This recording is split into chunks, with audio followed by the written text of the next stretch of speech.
Guys आज हमें free का खाने को मिल रहा है क्योंकि आज हमारी पार्टी आज सर्जरी होगी से हमें विदाई दे रहे हैं, फेयरवेल हो रहा है। आज हमारा सैटरडे है, लास्ट डे है यहाँ और मुझे भी तो विदाई दे रहे हो तुम लोग। और ये हमारे साथ से चले गए, आज हमारे दूसरे ग्रुप में भेज रहे हैं, मुझे वहाँ नहीं जाना है और आज हमारे फेयरवेल और हमें हेलो गाइस आज हमें यहाँ पार्टी मिल रही है, तो अभी हम आपको दिखाएंगे। आज हमें यहाँ से भेज रहे हैं और मेरा भी फेयरवेल है, सर्जरी ओटी से भी फेयरवेल है और इनके ग्रुप से भी मेरा फेयरवेल है। आज हमारे साथ जाने वाले हैं, मुझे दूसरे ग्रुप में भेज दिया गया है जहाँ मुझे बिल्कुल भी पसंद नहीं है और आज हमें खाने को मिल रहा है। सर ने हमारे बारे में क्या बोला था, कुछ लाइन बोलो। सर ने बोला था कि ये इस मंथ के सबसे बेस्ट बच्चे हैं, तो इसीलिए इनको इसी बात पे पार्टी दी जाएगी और फ्री फोकट का खाने। और इसी पे मैम ने भी तो बोला पार्टी के, और मैम भी हमें पार्टी दे रही है। हम खाने के लिए ढोकला खा रहे हैं और क्या खा रहे हैं, पिज्जा।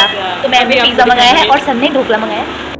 तो गाइस अभी मैं सर्जरी ओटी पे पहुंच चुकी थी। सर्जरी ओटी पे पहुंच के मैंने मशीन कैलिब्रेट कर लिया था और यहाँ पे मैं पेशेंट को वेंट पे कैसे डालते हैं वो सीख रही थी, क्योंकि अभी सर ने थोड़ी देर पहले सिखाया था। तो फिर मैं प्रैक्टिस कर रही थी यहाँ पे। अभी केस अंडर नहीं हुआ था क्योंकि आज 2-3 ही केस थे, तो सर थोड़ा लेट से आ रहे थे जो सर्जरी करने वाले थे। और फिर यहाँ पे मशीन वगैरह सब कैलिब्रेट हो गया था और ओटी पे अभी कोई था भी नहीं। सेकेंड ओटी पे सब वहीं पर अपना BP वगैरह ले रहे थे और यहाँ पे GA की तैयारी भी हो गई थी, ड्रग्स भी बन गई थी सारी। उसके बाद मुझे पेशेंट को लाने के लिए भेज दिया है, जो कि यहाँ पे उसका जिस पार्ट का सर्जरी था वहाँ पे क्लीन कर रहे थे। और फिर उसके बाद पेशेंट को अंडर ले लेते हैं। यहाँ पे पेशेंट की कैथी लग रही थी, सब वही लगा रहे थे और पेशेंट को यहाँ अंडर ले लिया था। सब बैठे हुए थे, सर्जन का वेट कर रहे थे। उसके बाद यहाँ पे हमारी पार्टी थी आज, तो हमारा ऑर्डर भी आ चुका था, तो जो कि सर का आ गया था। फिर मैम का वेट करते कि मतलब मैम ने पिज्ज़ा मंगाया था तो पिज्ज़ा का वेट करते। फिर हमारा पिज्ज़ा, ढोकला, लाफिंग और कोल्ड ड्रिंक सब कुछ आ गया था जो हमारी पार्टी का था। तो सभी लोग यहाँ पे पहुँच चुके थे, जो पार्टी खाने वाले थे। तो सभी यहाँ पे लगे पड़े थे खोलने में और बांटने में,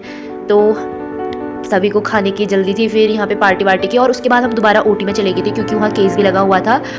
यहाँ पे जो केस लगा था वो वेरिकोज वेन की प्रॉब्लम थी, तो फिर मैं आ गई थी ओटी में। और यहाँ पे चल रहा था केस, जो कि ये थी, यहाँ पे रिमूव कर दिया था ग्रेटर सैफिनस वेन, जो कि आप लोग देख सकते हैं। तो फिर मैम यहाँ पे बोलती कि एक फ़ोटो भी ले लेना इसकी।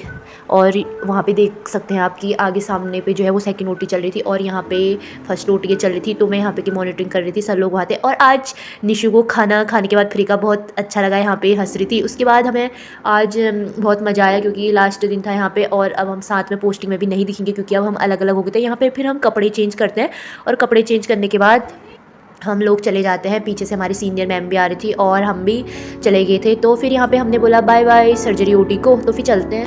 बाय बाय गाइस, मैं जा रही हूँ। तुम लोगों को मुझे कैसे लग रहा है ये जा रही है? तुम दोनों को मैं बहुत ज़्यादा मिस करूँगी। रोक नहीं, आप नहीं आ रहे, फट जाते हैं इसके।